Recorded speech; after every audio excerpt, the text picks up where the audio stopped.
હું તમને બતાવું અને વાંચી સંભળાવું. આજ આ એને ખબર પડી જાય ને એટલે લગભગ આવી જાય મીડિયમ. જો આવો છે, જોઈ લીધો ને? હા, જો હવે હું તમને વાંચી બતાવું, જોજો. હા, અને આમ જો હું મગજ વગરનો નથી હો કે તમને આમ બતાવીને લઈ લીધો. મેં શું કામ લઈ લીધો?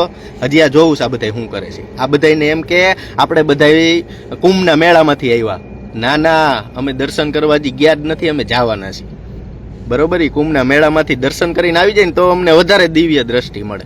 એટલે અમારા હજી એવા શું કહેવાય કરમ ખુલ્લા નથી. એટલે અમે કુંભના મેળામાં જ નથી આવ્યા, અમે ગુજરાતમાં છીએ. સાંભળો, સત્યમેવ જયતે. ઉપરનું પાયલબેન ગોટીએ હેડિંગ બાંધ્યું છે, સત્યમેવ જયતે.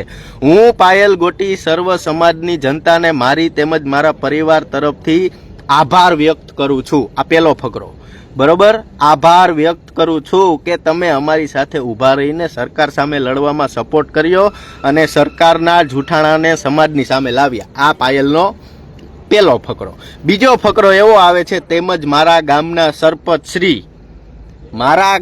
સરપંચશ્રી, ગ્રામજનો, અમારા વકીલ સંદીપભાઈ પંડ્યા, જેનીબેન ઠુમર, ગોપાલભાઈ ઇટાલિયા, મેહુલભાઈ બોઘરા, સોનલબેન પટેલ મહેસાણા, જીગીસાબેન પટેલ જુનાગઢ અને દિલીપભાઈ સંઘાણી તેમજ તમામ મીડિયા, આ તમારે મારી અને મારા પરિવાર સાથે ઊભા રહેવા બદલ ખૂબ ખૂબ આભાર વ્યક્ત કરું છું.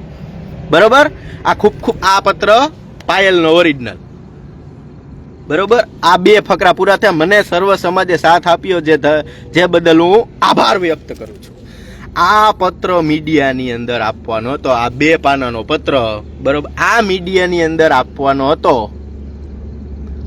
અને પાયલ ગોટીએ 3 પાનાનો પત્ર. ઈ કોણે પાયલ ગોટીને આપ્યો? ઈ સ્ક્રિપ્ટ ક્યાંથી લખાણી? ઈ પાયલ ગોટીને જેટલું ઉપરથી હાઈકમાન્ડથી કહેવામાં આવે ને એટલું જ પાયલ ગોટી બોલે. બરોબર, અને હવે ઈ 2 પાનાનો પત્ર જોઈ લીધો ને તમે ઓરિજિનલ.